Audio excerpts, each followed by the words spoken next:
questions I'm going to ask if I can find my iPhone. And then after that, we're going to focus on two main questions that carry us through the rest of the hour of the talk. One, what is black tech? If we feel that we have a distinction that we should call ourselves black technologists, then what is it? Maybe we should get an understanding of that. And if so, what is our unique contribution as black or African American minority technologists? What can we create with black tech? We're going to bounce that off of our 6 panelists here and have a good conversation. If we find that it's not easy to hear from yelling back there, this room is not built for acoustics, so then we will end the map out here and you can walk up to just behind Kenny's GoPro there, if that's not too much trouble, okay? All right, thank you. All right, so I'm just breathing through. Okay, so hello everybody. I am Chelsea Rucker, and by day I'm a technical program manager at Google. And I also am the founder of the nonprofit Tennessee Correct Connect. We help families that have been affected by incarceration. We teach digital skills, bridge the gap between family to make sure they have transportation to and from visits, and try to give them the exposure that's required so that they know what's available to them. So that's me, and it's a pleasure to be here, and thank y'all for coming. What's up, black people? What's up, all people? What's up? My name is Arceneaux. I have a nonprofit called Sons, Solving Our Negative Stereotypes. And we expose young people to code, technology, drones, 3D printing. And I'm here to support Calvin and the Black Codes, Glenn back there. You know, this is beautiful. First of all, we need to give this a hand clap because, hey, this is a start to something, and I'm just thankful to be here along with the other panelists as well. And I'm gonna give it to my king right here. Oh man, too kind, too kind. My name is Warren Sadler, and I guess to start, I'm actually like a failed TSU grad. I'm like a failed to almost didn't pass NSS, and I say that because I think we don't always talk about failures that lead to success at one point. Not even to say I'm successful, so I don't want to put that out there either. But that brings me to today, where I am the co-founder of Verify, a mental health platform. And what makes us different, Glenn asked this question to me yesterday, from like BetterHelp or things like that.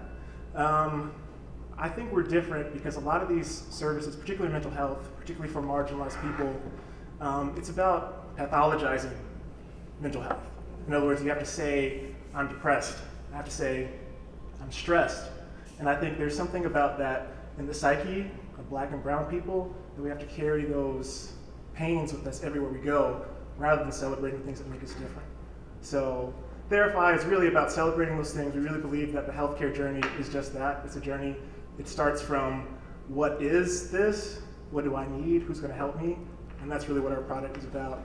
And so we've been at it for about a year. We went through Y Combinator, a startup accelerator out west, and we've been doing it ever since. But just so glad to be here talking to you all today about what is black tech. So thank you. Hi everybody, I'm Aireka Harvell. I am the co-founder of Twin Day, Tennessee's first accelerator for black and brown entrepreneurs.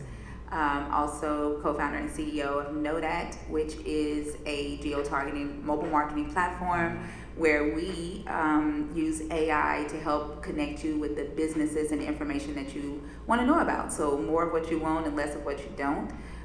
The problem that we are solving is helping you protect your data as you communicate and engage with the brands that you love. Because we know that larger organizations are making bank off of our personal data, and that's your information. You should be deciding which of these businesses can use that information to market to you, to communicate and engage with you. So our AI local assistant, Savant, Savvy for short, gets to know you, protects your data, and anonymizes that data and allows you to still receive emails and text messages and things like that from the brands that you love. I'm excited to be here tonight. We're going to do some amazing things in Nashville with getting more black people in tech, because that is our goal. So thank you.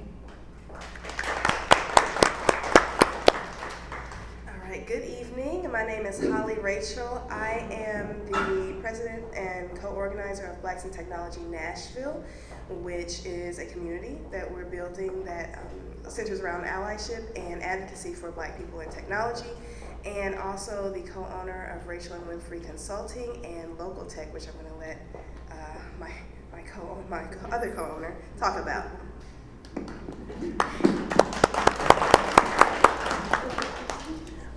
My name is Lena Winfree, and I am, again, her business partner, and we do a lot of things together. So I'm the vice president of Blacks in Technology Nashville, Tennessee. I am co-owner of Rachel and Winfree, which also is our Thrive program, Local Tech Thrive program as well, which is an initiative to infiltrate our schools and get tech into the school systems where Black and brown kids are prominently there. I'm also a data technology fellow for social justice at Fisk University. And so basically, we're just trying to make sure that we're out here and we're doing what we need to do, and that we're changing lives as we go, changing the narrative for Black and brown and minorities as a whole in tech. Thank you.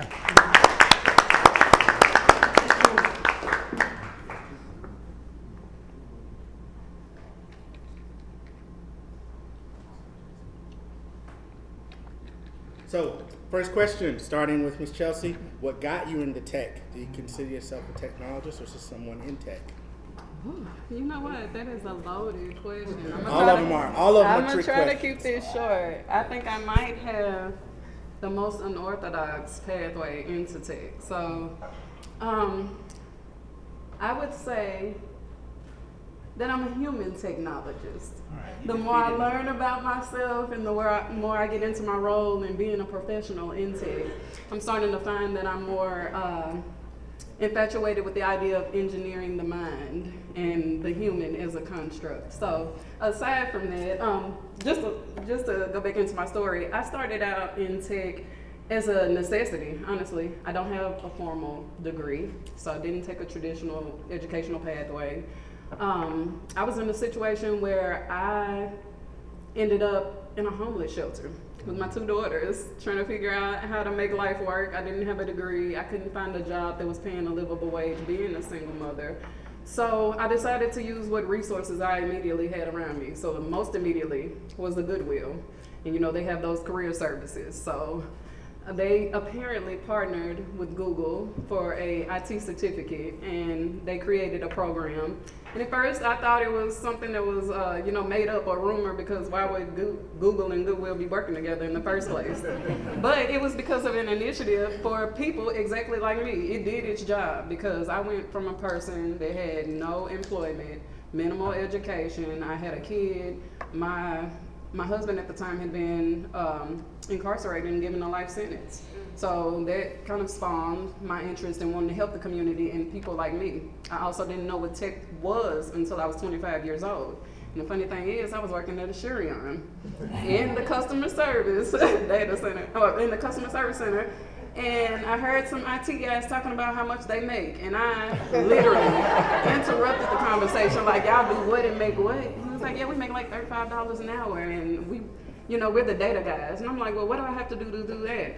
Like, what kind of degree do I need? And he's like, oh, I'll just get a certificate. I'm like, really? Okay, really? So I decided to look up what was available in Nashville. First thing that pops up, Nashville Software School. So I ended up trying my hand at software school, and it's funny to hear Warren talk about almost being a failure, because I probably was the definition of why they don't do certain things anymore. I'm the reason they set certain protocols in place, but I tried, and it was just me using my resources. So speeding up, I didn't get into tech through Nashville Software School. Actually, a couple years later, I ended up in this Goodwill program. And I learned that there was a person that worked at Google that was going to give a talk similar to this at the Goodwill.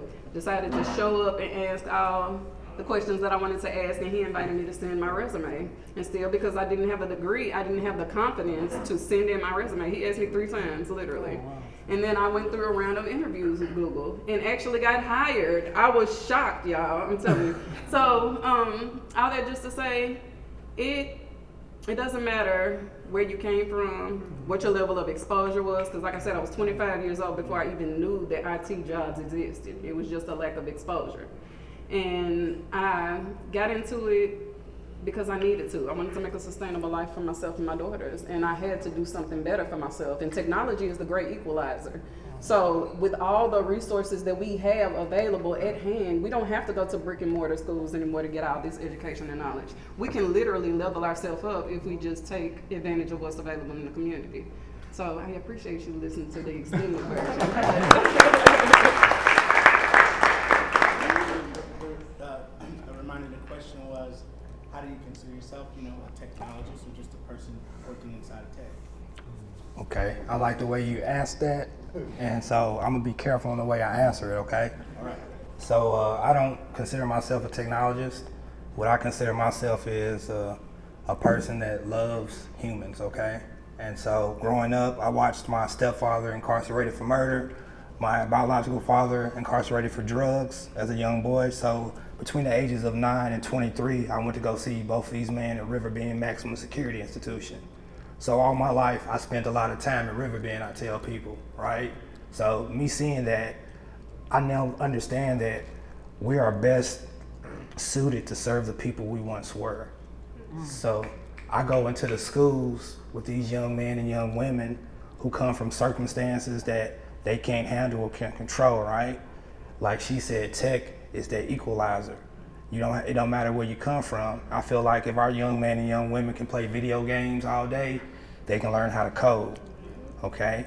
And I know as a community, we always talk about generational wealth, but really we need to talk about generational knowledge. And this is with the tech. So that's where I'm just following what God tells me. I'm thankful for organizations like this and people and getting motivated by being in a room with people like you all. So that's all I got. So.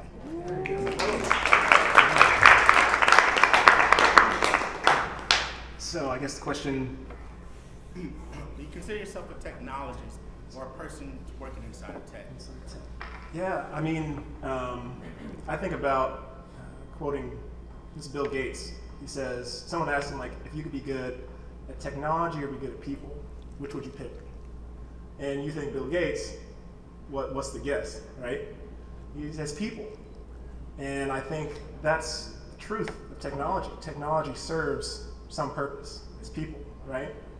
And so I think my transition from maybe being junior to senior was connecting that. I think earlier on I was so focused on, I can't even get this for loop to work. Like it's not foreign, it ain't looping, it ain't doing nothing. But it was like, that's not the point.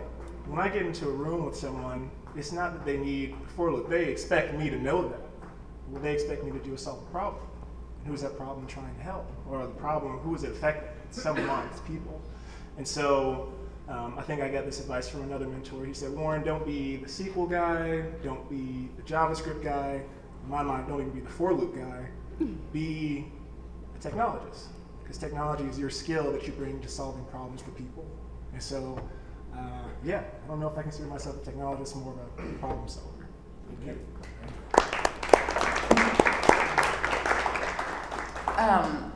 So I like that. It kind of fits with what I was going to say. I consider myself a technologist, and I feel like the question should kind of be, when did you start going to work in tech, or when did you start getting paid to do tech? Because everybody in this room, first off, let me say this, that our ancestors were the inventors of technology. Yes. Right? So it is engraved in us. It is in our DNA. Even when they were, out in the field. Wait, let me go back. Even before that, before slavery, they were building civilizations and creating technology. Right? That came from our ancestors.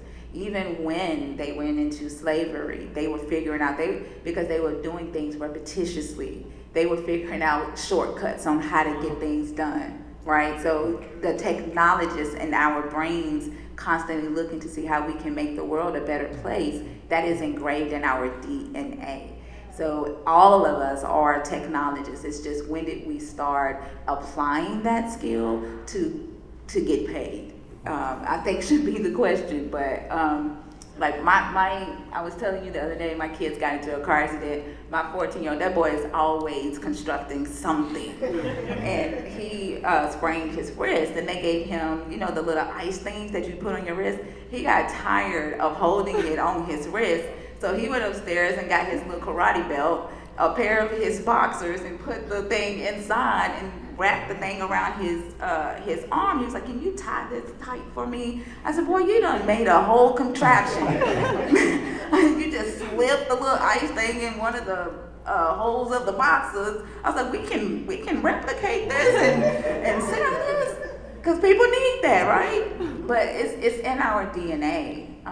And it's like he said, it's just all problem solving. If you're solving problems every day and you're figuring out, when you're at work, you're thinking to yourself, man, this process could be better. That's why the B2B industry is such a lucrative industry, because they're just selling to each other on how to make their processes and their systems better. So although I love people and I do what I do because I love people, I would say that I am a technologist by birthright. So.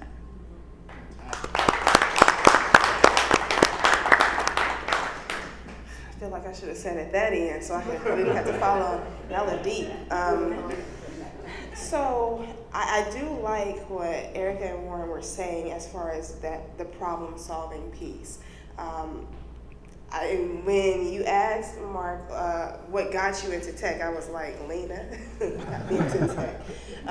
Originally, I was a chemistry major, and I was working in a chemistry lab. And so a bunch of things happened. It was a lot of things that happened. And then, you know, Lena was working, she'll tell you, but she was working in data.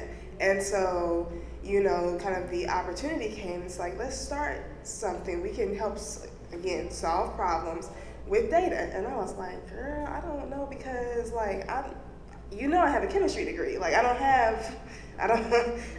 know, you know. But I think that she helped me see that what I was doing was, I was working with data and I was solving problems. And so at this point, I kind of feel that, yes, what I love to do is problem solve. And the way that I currently do that is through data and technology. So I'm not sure if that answers the question, but that's how I think of myself, as a problem solver who's using data and technology to solve problems.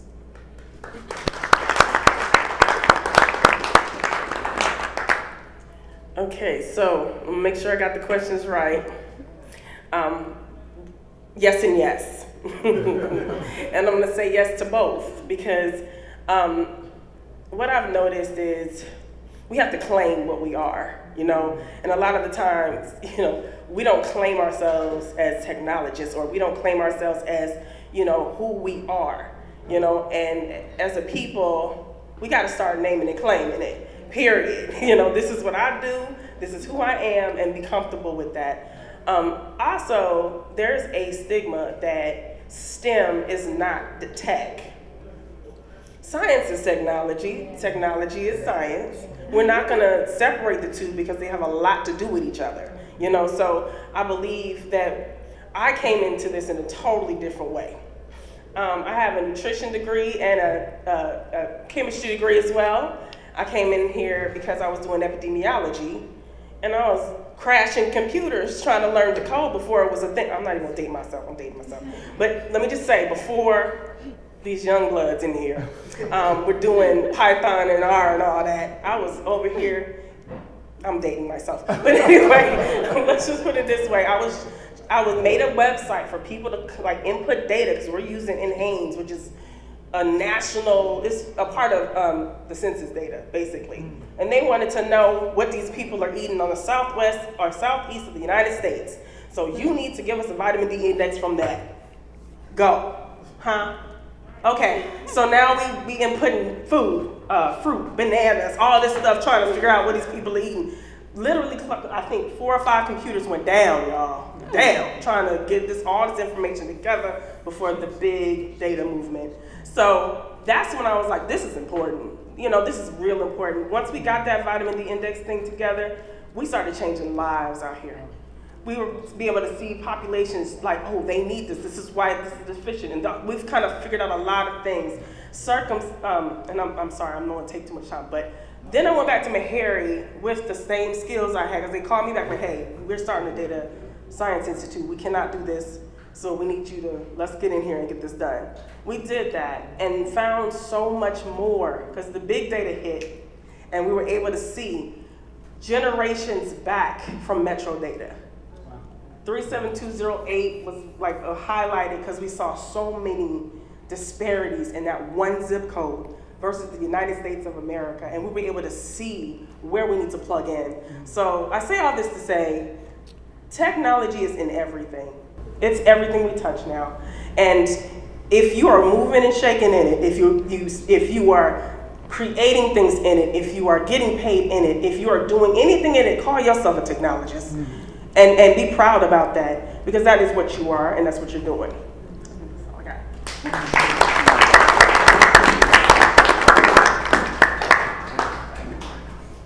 Okay, thank you. Those are amazing answers. And Aireka, thanks for recontextualizing that question. It drove us a little bit closer to the first of the two primary questions we wanted to get into. This is also when I want you guys to start asking your questions if you have them wrote down or if you have them in your head. Help us define what, for you think Black tech is. Oh, you want me to, you want in order? Oh, okay. It doesn't matter. Aireka, you Go ahead. You start. Go. Yes. Go. It don't matter. What is Black tech? Yeah. Oh man, Black tech is almost everything. We are involved in everything. We have 80% of social power, and people watch, listen to, buy what we influence them to buy. And so, oh man, I would say Black tech is creation. It's hard to separate it's hard to separate Black tech from tech, because we influenced it all. Take for example, even just social media, the Clubhouse thing when COVID happened. Everybody wanted to be on Clubhouse because Black people started getting on that social media saying, I'm a part of this group and you're not, right? Elon Musk was on there last night dropping gems about wealth, and Black people's like, well, I want to be on, right? So they even wrote an article thanking Black people for helping them, reach that $1 billion valuation. We are in everything on this planet. Now, it's time for us to get something for it, because we are tired of being unpaid influencers. It's time for us to get the funding. It's time for us to get the recognition, the representation for creating this tech and making this tech successful. A lot of times too, when they create the tech, it comes from a need that they've seen that we have. And then they turn around and then they sell that tech to solve the problem that they created that we have. So for me, Black tech is everything. It's us.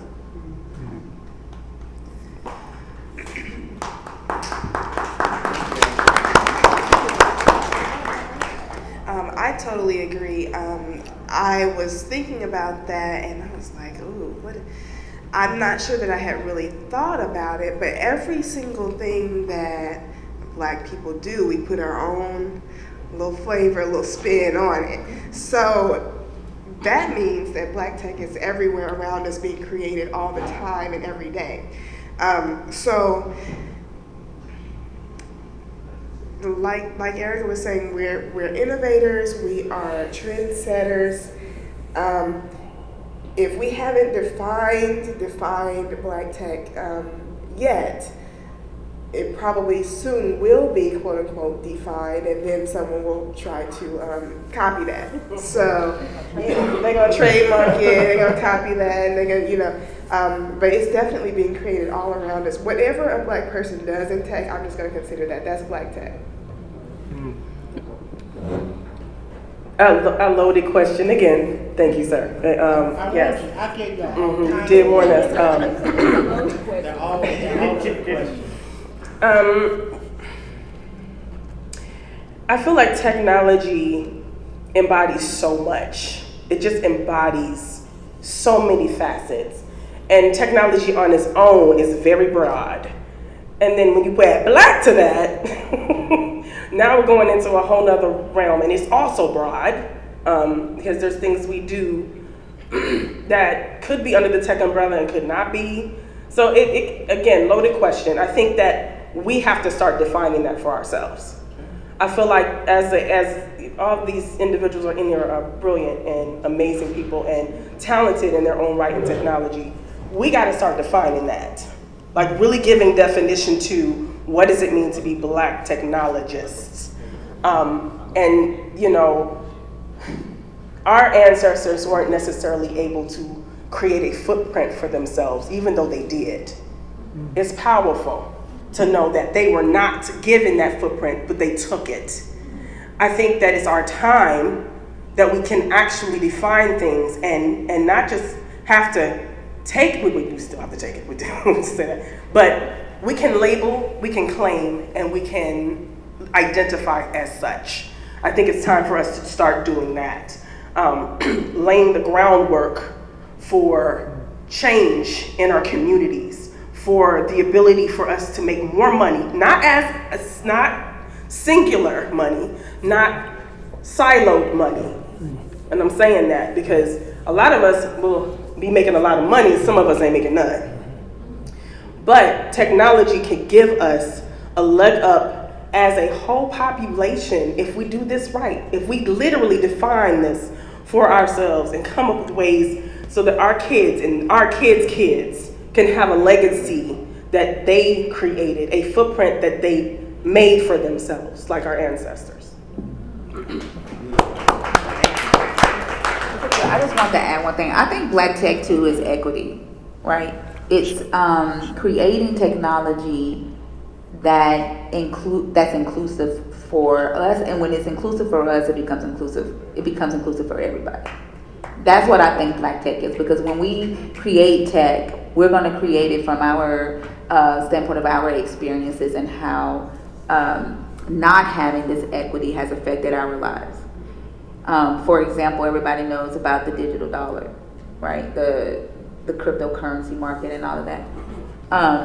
One of the biggest things that I speak to people about is that I would love for Black people to not be so afraid of that technology, but get involved in the conversation, so that the fears of being left out of that doesn't happen if we are at the table, and then also building our own, right? So I think Black tech is building our own and creating our own equity and stop asking for it. That's what I think Black tech is. I think there's something to, when I think about like problem solving, I often start with like the gestalt, or like the opposite. So like what isn't it? That helps me understand what it is. And so when I think about technology, Eric and I were talking beforehand, you look at Facebook and what is their growth?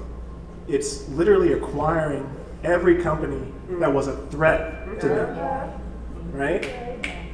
What, is that us? Is that our story? I don't think so. That's not how this works, at least for us.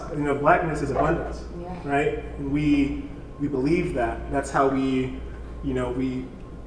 escape slavery, right? Is through sharing, through giving, through teaching. But I think, and I'm not saying white tech is necessarily colonialism again, but what has it shown itself to be, right? Right. And so, and to that point about equity, that's it. I'm sure all of us, even looking at Best here, this role of equity and inclusion. When you do hear, I'm sure you can speak to it too, when you hear white investors talk about it, they say, and this is going to be on the Supreme Court coming up this next round with affirmative action, they say to remove discrimination, you stop discriminating, right? But they're kind of missing the point, right? When we talk about affirmative action, no one is saying that inherently an Asian student is better, right? We're saying that these people oftentimes aren't chosen because of their race. And to just say race isn't a factor is racism. So I think we have to even define what discrimination is, even in tech. What does it look like, a future where, to your point, we come from adversity? That adversity is in like every line of code. And what you don't see, and what I think is insidious about, I'm going to just use a word because I don't know who's listening, white tech, what is dangerous about it potentially, are there people who don't live like us, who don't see us. And they're writing software that determines what happens to us, right? And so how can you even talk about an issue you've never seen? It's like asking a fish in the ocean, what is the ocean? They don't see it that way. And so we need more black technologists writing that code, being those project managers saying, this is discrimination. You don't see it, but it is. And black techs, I think, acknowledging those things, celebrating those differences. And I think that's probably how this goes, is I think we start to be in these positions, we start to even have these conversations, because you have to be honest, like, I mean, a friend asked me a few days ago, like, Warren, if you go back in time, when any time period you want, I'm like, bro, if I go back too far, it ain't looking too good for me, man. So I'm gonna stay right here, you know? And so I think we can stay here, and we can work on the problems of today, but it is acknowledging the sins of the past. And I think that's black tech, so. Yeah.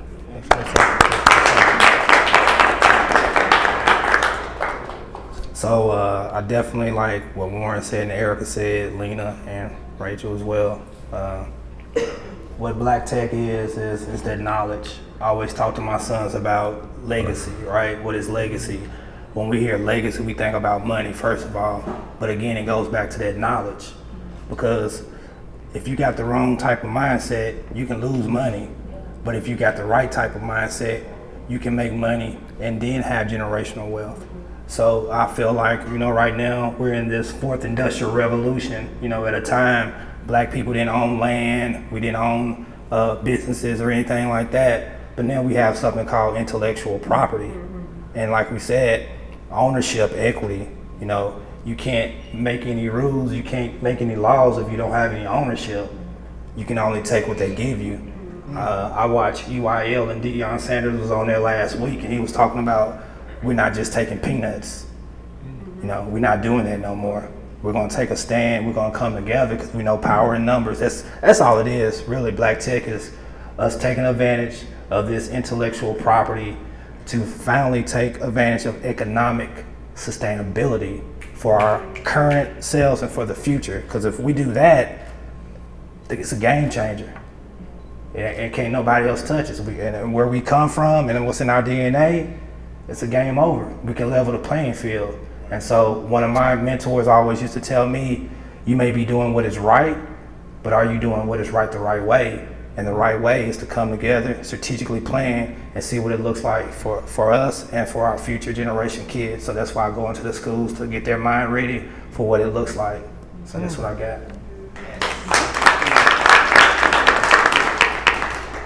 There's nothing left to say after all that. So, what is black tech? You know what? I always like to give an unorthodox answer, but it's a double-edged sword, because on one side of this, black tech is sort of a fad. It's kind of like marketing. It's a box for a lot of companies to check and say that they have engaged with. And I personally, I'm gonna play devil's advocate to the marketing side of it, but if you have to use that angle to start your initiative into tech, and if this is how you get your foot in the door, then work your angle, use that marketing, use whatever leverage that you can use while it's hot, because you're only hot till you're not. So while it's hot, get in when you can fit in. And these companies, a lot of companies, they really are behind the initiatives that they set out to, because I'll give a personal example, and this is not something that I would be afraid for anybody at my employer to hear. I was in a position where I felt like I was underemployed. My work wasn't significant to me. So I went and I was like, straight up, I don't feel like this work is meaningful. I'm thinking about looking at other options. I would rather be at home teaching my kids.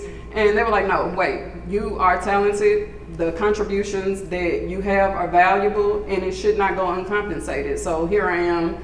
And I'm in a nice role. I make 6 figures as my day job. So I never thought that I could go from not having a degree to being in a situation in less than 3 years to where I'm making 6 figures. Because I personally don't know people that make money like it. So if you have to use the tactic and the marketing angle of Black in tech, then do your thing.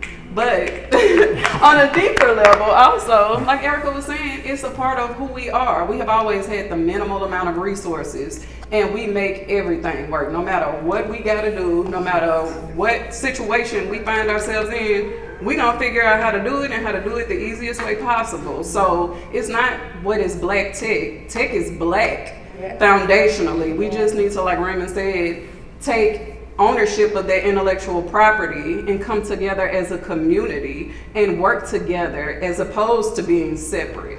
And as we grow together as a community, we will be able to, if we can get it together, this is what I want to see more of. So that's my concern, is not enough people taking enough interest or having the confidence or being engaged enough to want to have these types of conversations and then bring their friends along next time and make it bigger and bigger so that we can grow these conversations and also these opportunities, because this is the perfect opportunity for us to make a lot of money on the most mundane ideas, like her son coming up with this contraption to hold the ice. Do you know how many people patent the most silly ideas? They got, what is it, these finger poppet things?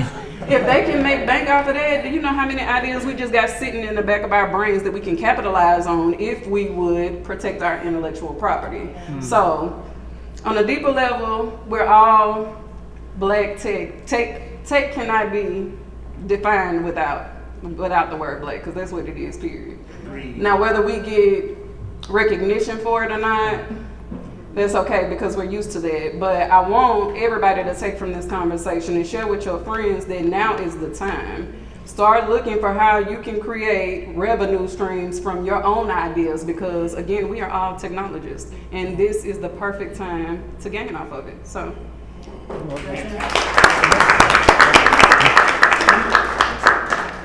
Well, you guys did it again. You talked right up to it.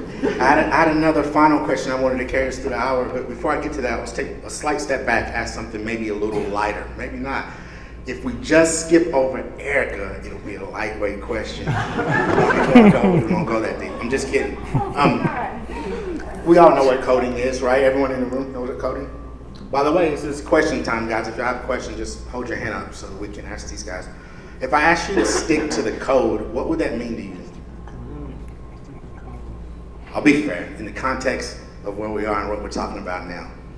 Yeah. Aireka tilted her head like, oh, damn, I'm in trouble again. I'll take that. Thanks, Warren. Yeah, I mean, Aireka, you brought it up in the beginning. I think there is something about, I think I've had a chance to mentor, to work with a lot of folks in software, and also be in a lot of places and talk to a lot of other engineers from different backgrounds.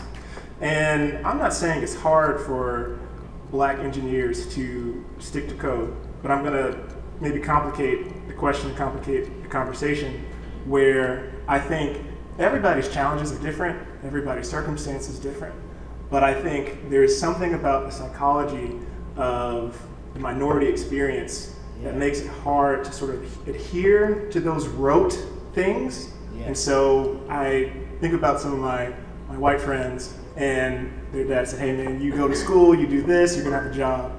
That doesn't exist for us. So that story isn't real, right? And so when someone says, just do this, just do X, Y, Z, and you'll benefit from A, B, C, that isn't our experience. So why is it hard for us to stick to those things? So we don't have those examples. You talk about just people being aware of these things, being exposed to these things is so important. So when I think about stick to the code, there's a little bit of trusting the process, right? Which is hard. I think Kenesha and I were talking about a fitness channel in the Black Codes, and it's hard to just trust something when, like, man, I've been dieting good, I've been hitting the gym every single day, but like it's just not happening for me. It's not changing, right? I've been studying, I've been practicing, I've been doing code wars, but I can't pass this job interview. That's the real experience of learning to be a dev. But I think there's something that's been programmed into us, and we talk about reclaiming this Black story, this Black tech initiative, and I think I love how you said it. You know, humanity is a story of progression, evolution, and success, and we don't always equate that to ourselves as African Americans, because our most recent history is 400 years ago we were slaves, right? And so we look at that and we say, where am I coming from? There was this intentional action of separating our families, separating that knowledge, separating that tribal understanding of we can do this, we've done this. We're rebuilding it right now. That's what's happening right now. And so when I think of Calvin and Glenn saying stick to the code, we're starting to build that muscle. We're starting to build that intuition of just adhere to this process, trust the process. So that's what I think about, and I think there is this little bit of reprogramming we're doing for ourselves. We talk about engineering humans. That's huge. You talk about the best athletes in the world. Best believe they have mantras. Best believe Kobe was saying, sure hope you make this shot. You gonna make this shot. And he does, right? But even someone at that level needs to hear it, needs to believe in themselves, needs to hear that positive affirmation over and over again. So if stick to the code is the thing that makes it like stick for us, that we can do this, I'm with it. Because not too long ago, I don't think we believed that, and I think we let people tell us that we can't. And so if stick to the code means we got this, we can do this, I'm all for it. So stick to the code, yeah.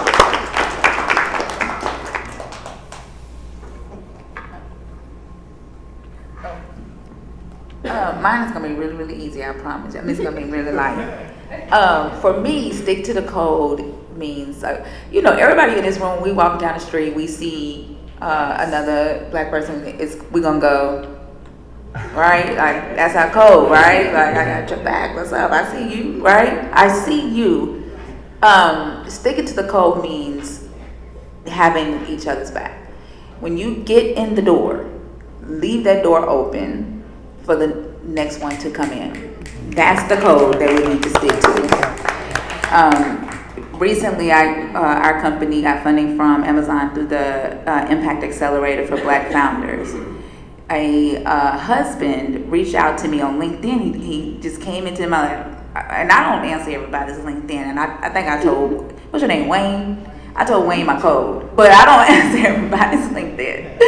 But he came in, he said, hey, my wife applied to the last cohort and she didn't get a call back. He said, I wondered, would you mind coaching her? I would love for her to learn from you. I said, yeah. I said, go ahead and set on up a meeting. I got him over to my assistant. I coached her once a week for a whole month, helped her edit her application. And she got into that cohort. She's in Seattle right now. She got a $225,000 investment for her company right now. That's the code.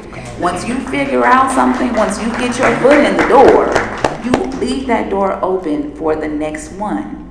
That's it. That's it. That's good. That's good. That's good.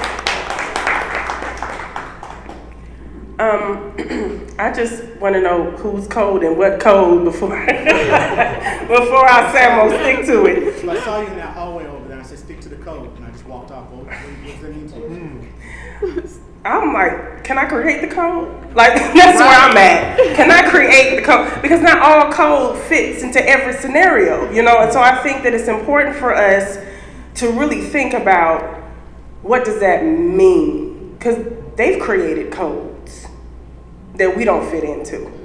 Okay. And I'm all for redoing that. Let's figure this out, because I have students, we are now in the school system at RHS, or Republic High School, and these students, the minute I came in the classroom, they're going, because they have never seen anybody who looks like me in the classroom. So they first gonna try me because they 16, it's juniors. So they come in here and they going, why are you here? What's going on? And what are they doing? And but at the end of the day, I asked them a simple question. I said, do you like coding? No, I don't like coding because I don't know what I'm doing. I don't know why I'm coding. I'm not gonna stick to something if I don't know what I'm doing. Does that make sense? If there is a code to stick to, it should be something that we all can follow, we all can understand, we all can apply to. There are codes created to block us from jobs. There are codes created in the Boolean system that lets you know that's a black person in an application. There's a whole lot of code. Hello, she's talking already on there, just talking.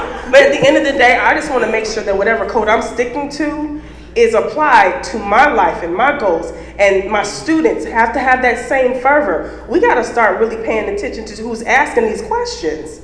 You know, if my brother over here says, you know, I'm gonna go, okay, yeah, let's stick to the code, because just like Aireka said, there's a code. When you walk by somebody, you go, you know, there's a code. However, I'm not gonna apply that to everything. Not all code does not fit into every scenario. So in my mind, we're gonna create code when we need to, stick to it when we need to, and pivot and move in the way we're supposed to do it. Okay. All right now. All right.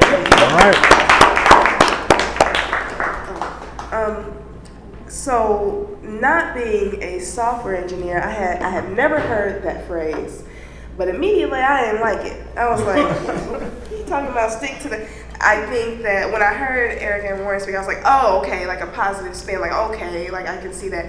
But sometimes, like Lena was saying, it's a way to stifle creativity and it's a way to stifle innovation. Like, no, that's not how we do things here. You need to stick to... So I ain't like it. I was like, no, we going off code. We doing, I don't know what y'all talking about, but we not doing that. So, but I think that we should absolutely utilize our creativity and our powers of innovation all the time, wherever we can. We should not be letting people tell us what we should and should not be doing or how we should be doing our thing. Like y'all were saying though, I like what y'all two was talking about. I like that. But you know, it just depends, like you said, who says it. If my supervisor said it, I'm probably not gonna like that. I'm not gonna like that. Chelsea, you want to tackle that one? Or you want me to move on? I should add context. The second tagline for the Black Codes group, who are putting this on for us tonight, is stick to the code. The first one is culture, community, and code. Okay, I like that. That's why I asked. It's not a Mark Twain trick question. If you see that plastered in some graffiti somewhere in Nashville, what do you think it means? Bet. You want to go for it, Ray? I'll go for it. So I've been knowing Kevin for a minute, so when I hear it, I automatically know it makes me think. It made me think of a brotherhood when me and him first met in NSS.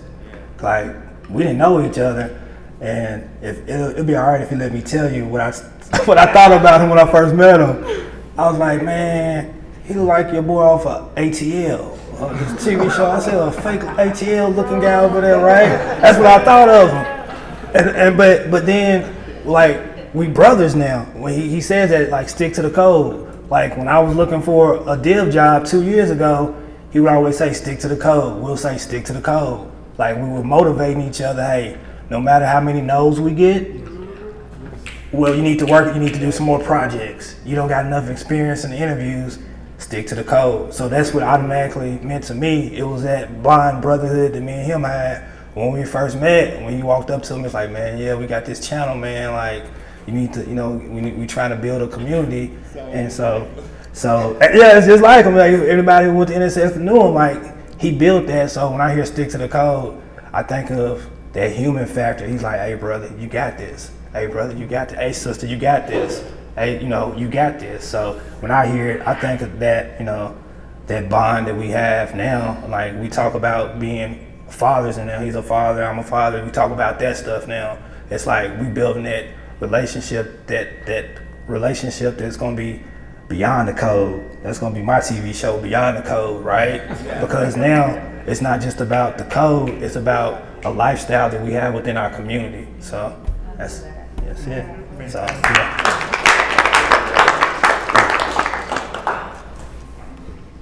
So if I was to hear you say stick to the code, For me, you know what?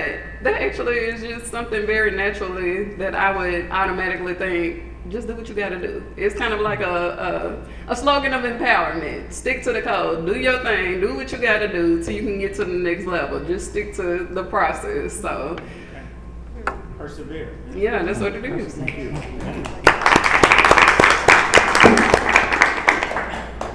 You guys make the final question really easy because you've already described it more or less, but it's still relevant. I think I've heard from the replies tonight, we definitely have a unique perspective and something unique to contribute in this industry, right?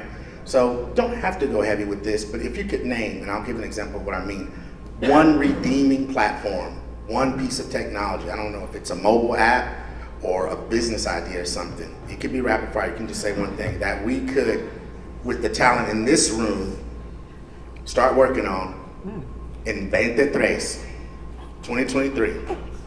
You're not getting off that easy. I'm gonna track y'all down January 1. That we could start working on, you know, with the talent here. It's a lot of seasoned people like me, 20 plus years. There's freshmen here, entry level technologists. If you can think of one, knowing what we've discussed tonight, our unique perspective, our unique talents, our embedded natural affinity to technology, because we started it, right, Aireka? What would that be? If it was like a voting app, you know, anything, and try to, if you could help us describe how it would benefit us uniquely as well, right? Maybe it's something generic that everyone can consume, but we get all the guap from, right? And we do something meaningful with that money, or maybe it's something really impactful like local voting app and tracking and make sure you went to vote, because it's easy to be lazy and not do that. You think you guys could give us an idea that you have?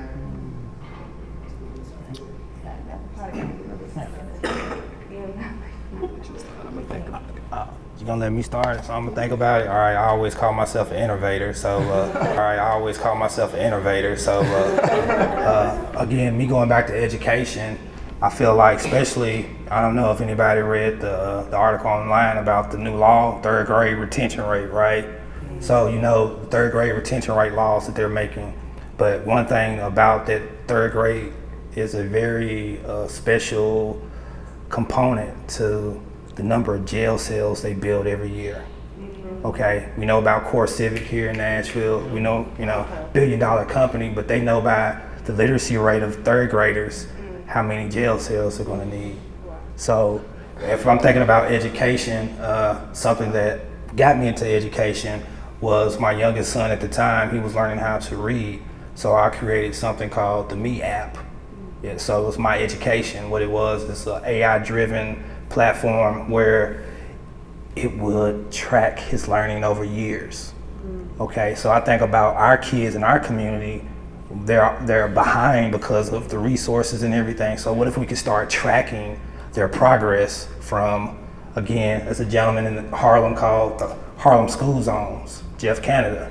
Okay, he had a program where he takes kids from like 6 months all the way through high school. So, and he tracks them and they go through his program. The mother, but that starts again with the mother being the first parent, being the first teacher in the home, right? We know how important that is. My grandmother was my first teacher. I learned how to read sitting in her lap reading the Bible. So we know that component. So what I thought about this Me app was it would be a smart classroom where a child could go into, and when they go into it, the classroom already knows who they are. They tap on the screen and it gives them their lesson. The teacher is monitoring. They have real-time results and feedback to the educators, the administrators, the parent, whoever it may be. And so over time, their education is grafted towards where they're going. So kind of like a monetary school type of thing. It's not like structured, command, but the kid is growing and learning at their own pace. And we're able to kind of project them into STEM tech. We find out what things they gravitate towards, and we build and enforce and reinforce those learning skills to help them become who they want to be and not what we say they're going to be. So I think that would help us as we build a community with tech, that we can help those, because those are going to be the kids that are going to be taking care of us when we're in the nursing homes. And it was funny when I went to one of the community centers, and that was my first time going there, and a young lady told me, she said, "Mr. Ray, are we gonna watch a movie? If not, I'm going to sleep. Because she didn't know about tech, she never seen anybody come in there and talk to tech about. So I think that's what I would create and ask people to help with creating that education piece. Awesome, man. So the name of the app was called the Me app, but it's my education. That's why it's called Me app. Because I created cards for my son with his picture on them. They were called Me cards to learn his ABCs. And so that's why I ended up going to NSS to build this app to help other kids, because their literacy rate, we already know, it's one path. They're third grade. If they don't get it by then and get that literacy rate, and me growing up seeing my father and my stepfather both in prison, you know, I know what the path turns out to be like. So it was my education app.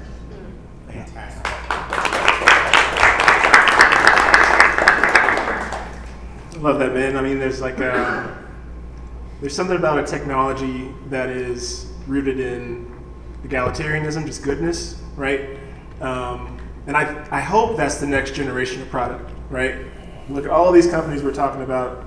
Not even love Asurion. I remember, just to give them a shout out, it was my first day at Asurion, and it was after George Floyd was killed. And the CEO, I guess the night before, had messaged everyone. And in my inbox was a message that said Black Lives Matter, and that's it. And I was like, this is a white man just like saying this to the whole company. And I respect that, I love that. But to speak about Asurion, I speak about some of these companies, I think it's great, but these are companies that grow for growth's sake, right? What is the next generation of software that's about making humanity better? Facebook says it's about connecting people. Is it about connecting people? Of all the things that they're doing, all the things, the actions that they're taking, I feel like I'm picking on Facebook, but all the things that they've done in these moments, does it look like it's about connecting people or tearing people apart, right? And so I think about the next generation of software, the things we're talking about right now. I think about the Me app, we were talking about protecting people's data. I think about equity, I think about those things, because we are exploited. I think the biggest dances on TikTok, where do they come from? They come from, young black girls, but you got, whatever. It's not the black people profiting from that intellectual property, but I think what's possible right now, we talk about AI, we talk about the blockchain, it's possible to say that this idea came from this zip code, 370. When you're talking about like deficiencies, I'm like, you're talking about my zip code? This is where I grew up. So I'm like, I'm deficient or something. But that's what it's about. I think it's about how do we create solutions that create more equity and not isolate it. We were talking about silos, we're talking about things that create wealth in one pocket, not spreading it around. I think it's possible to make technology that does that. One of the things that I was really excited about the Black Codes was working on in one of the hackathons, I think it was the first one where I met you guys, was like the Black Codes directory. And so Calvin and Trev sort of pitched me on this idea. It's kind of like LinkedIn. It's kind of like a little bit of like uploading ideas and collaboration. I think something like that where we can just see the diaspora, like all the ideas people have, we can all sort of like collaborate and talk about them. We can give credit and attribution to those ideas. I think what's possible with technology nowadays is you can know where an idea originated from, right? And never lose track of it. That's so exciting, right? We can track the data that's being used on us and actually say, I don't want that to happen. And if you're gonna use it, you're gonna pay me. I think all these things that are being used to sort of exploit us can be used to empower us now. But I think it's just a whole new class of apps. So I'm down for whatever, like you guys got a repo, just invite me and give me some tickets and I'm down for it. I wish I had a better answer, but that's what we got. That's good, man. That was good. That was good. So to answer the question, I believe everybody on this platform already has and owns amazing things that people can jump into right now, and it can spin off from there. It doesn't have to just stop here. It can stop wherever we want it to stop. Do you understand what I'm saying? If everybody on the panel is accessible, you talk to them about your ideas, they're gonna bounce it off, and then you create something, and then they create something, and it continues and continues and continues. When I did the work with the Data Science Center at Meharry, and we talked about the 37208 zip code, it was astonishing how disparate we were in that zip code. They could tell 10 years back. That's generations upon generations. You understand? 10 years all the way back, what was happening. They could tell from that data when somebody would possibly drop dead. Do you understand how powerful that is? Based on them eating a certain way, or them not taking their medicine, or not coming and getting care, because all of this emergency data they had on record for generations. So it's important for us to, number one, know our data so that we can make better decisions. My man Ray over here, I am like, listen, it's real. We are literally the only group of people who are so genius that even if we can't read, we can make things happen. So what would it be if we made sure all our third graders were proficient? And it's not easy, because here's the thing. My husband is a big Amos Wilson, Dr. Amos Wilson, I don't know if you know him. Fan, but he talked a lot about how we focus on math, we focus on science. Our kids are already good at that naturally. Let's focus on reading so that we can adapt. That's a big problem for us. Because I have a young one who is really good at math, but if he can't read and understand what they're asking, will he do well? So I think utilizing the platform we have and making it better by adding to it. You can always add to this, and creating a network where we are making sure every third grader under us, around us, is proficient and able to move forward with some reading skills and literacy skills. And believe you me, the data will come, the technology will come if they can read. That's a huge, huge thing. So that's my thought on that. Yeah, I agree with that. Mine is, y'all may laugh at this, but I think it's needed. Somebody needs to build a platform that allows the mama and the daddy to both contribute to taking care of the child and get equal credit, so that our men are not constantly going to jail for not paying child support. So something to keep us from turning over the mediation of our family business to That's the yes. state. Yeah, that's brilliant. Yeah, somebody needs to fix that problem right there.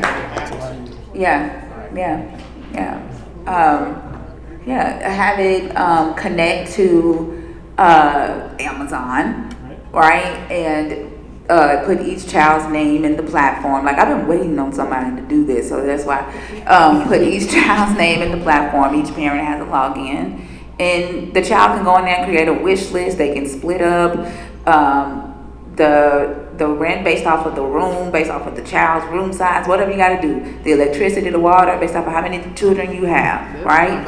And then each parent go in there and contribute. If you want to buy a pair of shoes for your child, go in there and buy a pair of shoes, and the receipt goes to your account, and connect that to the child. I don't know why there's nothing connected to the child support database that gives men credit for any monies that they give outside of child support, because these men are going to jail for child support, for things like that. That's one thing that I think that we need to fix with repairing relationships with men and their children, because a lot of times they get upset, because they're on child support. They make decisions to separate themselves from this situation. Then you have children without fathers. So first we have got to fix some of these root issues, right? So that we can begin to fix the family. But somebody please build that.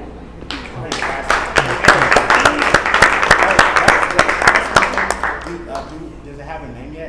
No, not yet. That's just an idea that came from a need of mine. So. Oh, okay. We done? Is that everyone? May I ask a question? Yes, sir.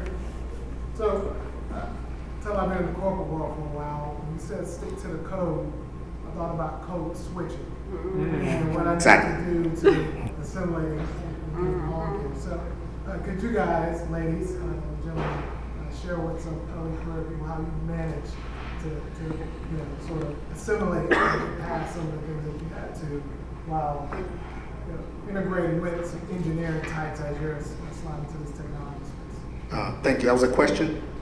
Question for the panel. Thank you. So I would say code switching. For about 8 years, I was a banker.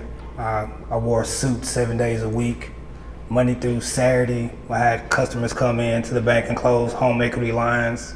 loans on the weekend, and I went to church on Sunday. So I wore a suit like 7 days a week. And it just got to a point, especially now in software development, where, like she said, I was tired of acting. How could I really be my true self if I couldn't be my true self all the time? Like Superman, that's made up stuff. It's real life. It's for real, right? And so today, like when I meet people, go places, I met with Mr. Cal Turner a few weeks ago. I went out to his farm. Baseball hat, pants, shoes on, gave him a baseball hat. This man, gave wisdom and stuff, but I was myself. I didn't have to put on a suit. I didn't have to put on a shirt and tie. He saw passion in me of what I loved, what I was doing, and so how I deal with it now, I'm just myself. I understand that there's certain things and times, but then I understand that I have to be within who I am, because that's the only way I can perform the best way I can. It's when I am who I am, 100%. So.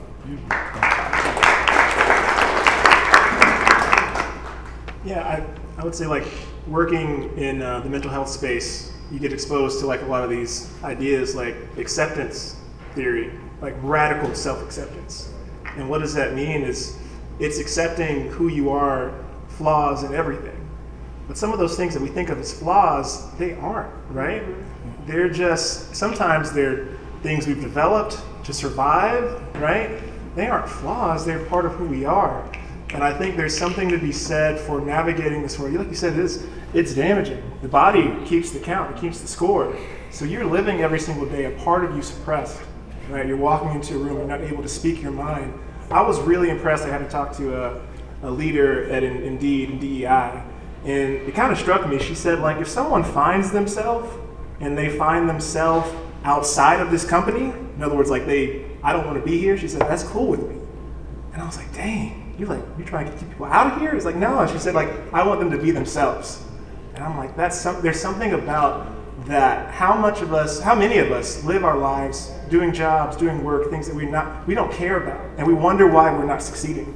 We wonder why we're not excelling, because we're repressing parts of ourselves, right? What would it mean if you were your full self, right? Someone, Dr. T talks about it. She said, life's too short, cuss them out today. Bro, I love it. It's like, you know what I'm saying? So like, it's just, I mean, there's something about just like, it's truth. Truth is elusive, it changes, but we are constant. And so we live our fullest selves, we're living truth. And so I think there's something to maybe not switching so much, right? And when it's a moment of honesty and transparency, sometimes vulnerability, that's what people need, And so maybe we don't shy away from saying, yeah, you kind of pissed me off in that meeting, like that's okay, like I think there's something about being yourself, still being kind, but yeah, don't shy away from who you are.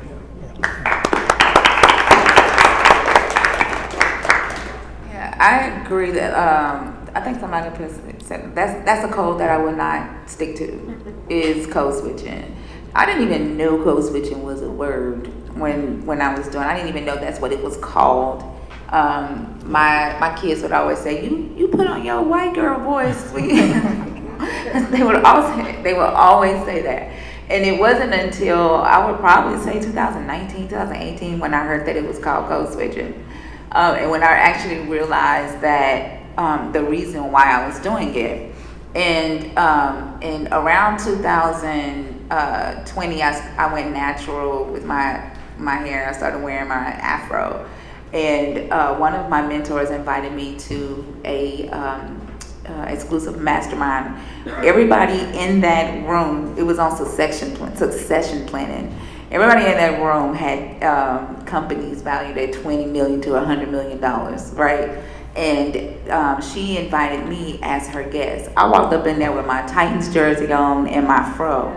And when I walked up in there, everybody turned around and looked at me, and I'm like, man, they looking at my afro.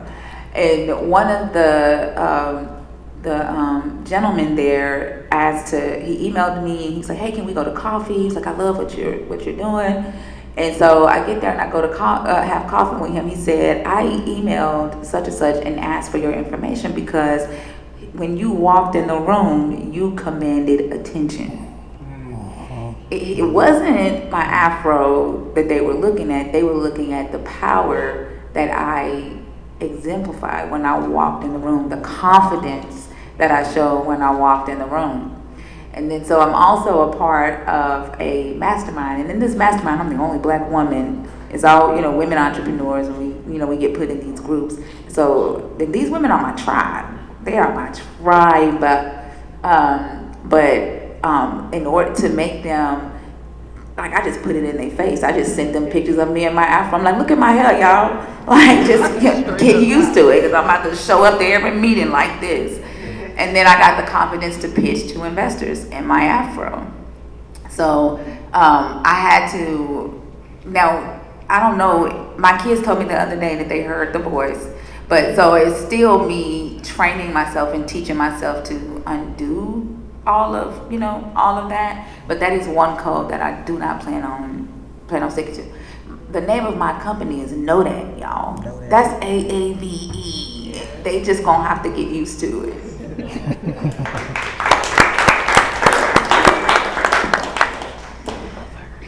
So I would say, everything when it comes to Black people is just born out of necessity, right? And then when you're, like Sylvester was saying, you're noticing the younger people coming in, they don't really know where they're fit. It's just a little bit of not that confidence of not knowing, right, your place yet. But I think that I found that authenticity has always been the best policy when it comes to really finding people who are for you and who will advocate for you in these spaces, right? And then you'll find out sometimes they really like it. They think that it's cool. They're like, oh my gosh, they probably were like, oh my gosh, your hair, it's beautiful, it's amazing. Look, she's wearing a Titans jersey. I love the Titans. You never know. It might have been something like that too. Now, what I don't typically do, right, is, the little sayings that we have and stuff. I think I saw somebody tell a story on Twitter where she was like, I accidentally messed up and I said, spin the block in the meeting. And then everybody in her department, they were like, oh my gosh, I never heard that. That's so amazing. And then they started saying it in their emails and stuff. And she was just like, So I try to, I'd be trying to gatekeep a little bit, but it's always the best policy. Like you were saying, if I can't be myself, do I want to be here? Mm-hmm. Maybe I just need to find somewhere else. So.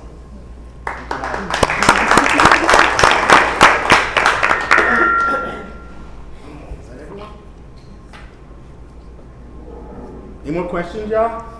Y'all sure were quiet. Shred the dead. You can yell it from there. You really want the mic, I'll bring it to you if you really want it. Can y'all hear me? Yeah, I got you. Okay, cool. I just appreciate everything that y'all said.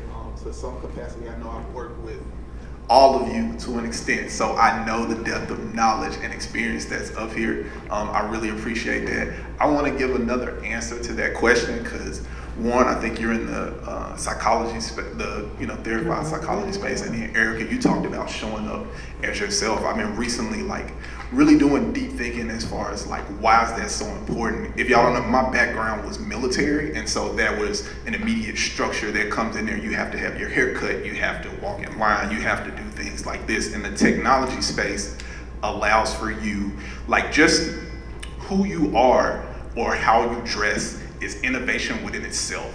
We think about technology and code, we were kind of talking about, but it is more everything that you do, from your appearance to your speech to, of course, the code that you put down in there. So you walk into this interview space and you see 10 people lined up with ties and button-up sweatshirts, and then you come in with a Titans jersey, blue hair, you know what I'm saying? That, oh, she's different. If you don't know anything else about this person from their appearance, you can see that they're different off bat. And that's what you need in this space. And I don't think, I'm gonna go ahead and say it, this white corporate control space doesn't know that they're lacking this innovation until it gets in there and you disrupt it. And it's like, oh, like what is going on? Like this person is coming with these ideas and these perspectives that we have not seen before. So I would encourage you, because I think code switching, there is a psychological term behind it, but it's when you obviously, we're already innovative by getting in these spaces where it's not a lot of us. So that alone is, you know, changing the landscape of like, you know, what is being created. I think one of the big things is like trying to, whatever routine that you have to be your most authentic self, like please practice that before you go into their spaces, because the folks that are coming up behind us, I love the Black Codes because I get to see the authentic version of you all, and I hope that's coming into like whatever area of space that you enter into, whether it be entrepreneurship or corporate, like it is so needed. So I guess it's just more of a thank you than anything.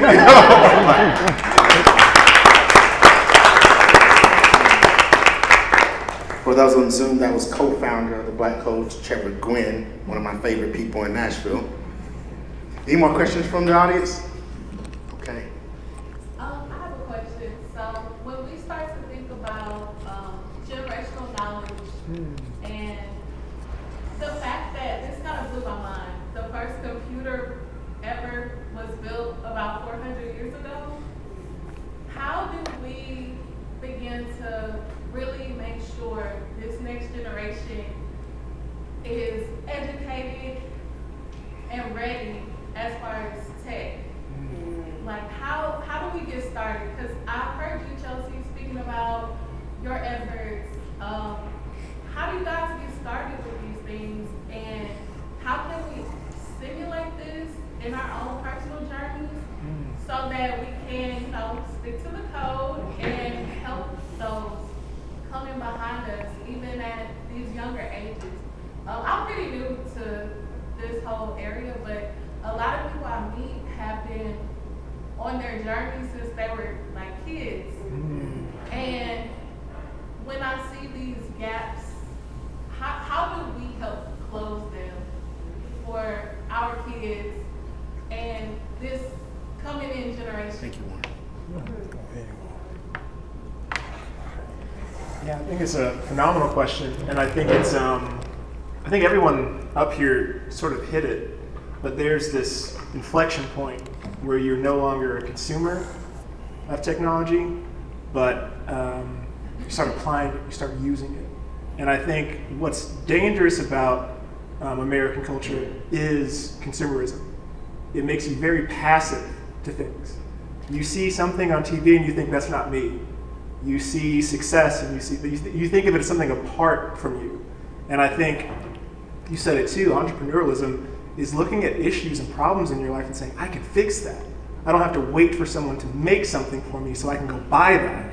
You've just skipped this whole train of thought that I can solve this problem for myself. And so how do we teach kids that you can solve your problems? I think there's so much, and you talk about Montessori, you talk about education, where I think we're ingraining in our youth this idea of passivity towards problems.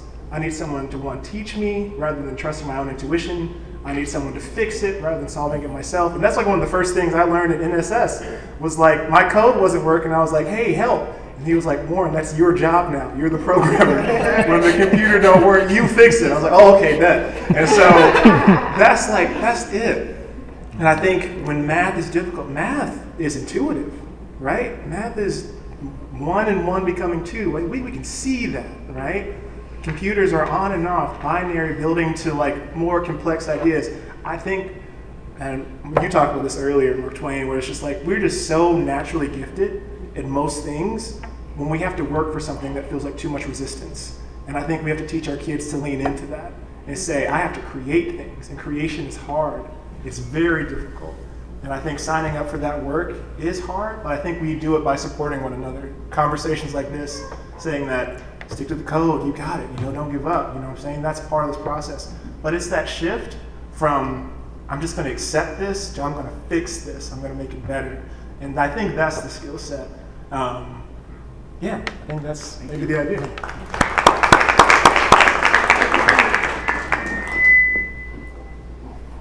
Of course, I want to add a little bit to that. So, Warren is one of the most brilliant minds I've ever met. So I always, I always love to hear him speak. But I think something that is simple and overlooked that makes a big impact, because I'm from the hood, like the projects, the bricks. Like, nobody talked about career pathways. Nobody had a computer in the house.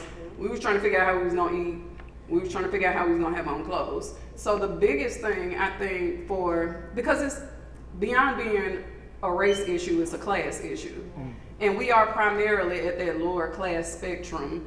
So what's necessary beyond the teaching and putting together programs is the exposure.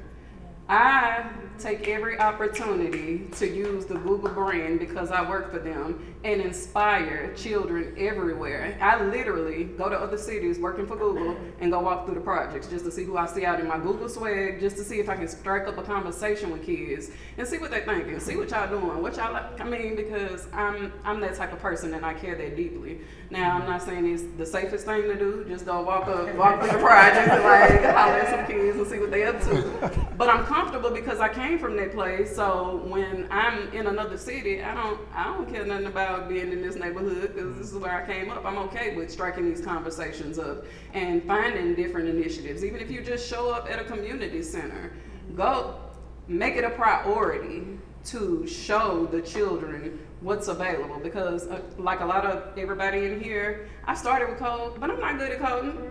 I do programs, I do people. There are so many opportunities in technology, and code is not the only way to make six figures. This is something that I have learned. So giving them that exposure so that they can use the skills that they innately have and build on that and see where they can fit into an industry is also just as important as any technical skill that they might learn.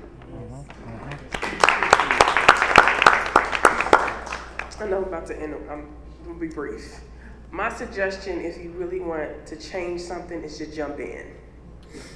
I don't care. You may feel like you're drowning. It doesn't matter. Just jump in and get started. We were told over and over, you are never going to get into the school system. Nobody's ever going to let you do this, and you can't do that, and you can't. Jump in. Just jump in the deep end and see if you can find your footing, or just do what you can, because there are so many kids out here. Again, I have 150 juniors. If you want to jump in here, come on with me, please. But they are so brilliant and so smart and so intelligent. They drive me crazy, but they're amazing and they want to do something. So what we did is we created curriculum that shows them the world of data, of coding, because technology is vast.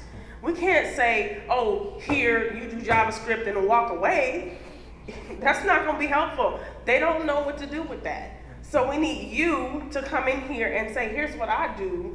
You can do this too. So just jump in wherever everybody on this panel has a place they can plug in. And all these kids can plug right in. And I feel like it's our job to point them in that direction and let them know, hey, I met some people on a panel. Come on in here. They'll let you do an internship for free. They'll let you do, you know what I mean? All of these things. We have to stop being so siloed and come together and say, hey, these are our kids, this is our community, let's jump in. That's my suggestion on that. To add on to that, everything everybody said about the education piece with the kids, especially when I go into the community centers and I tell the kids, yeah, like y'all love TikTok, y'all love, all the different apps. I was like, you know who made that? And they're like, I asked them with my hat, I said, y'all know rappers, right? They're like, yeah, we know athletes, but do y'all know software developers? They're like, I said, well, you're actually a software developer if you're playing on your phone all the time, right?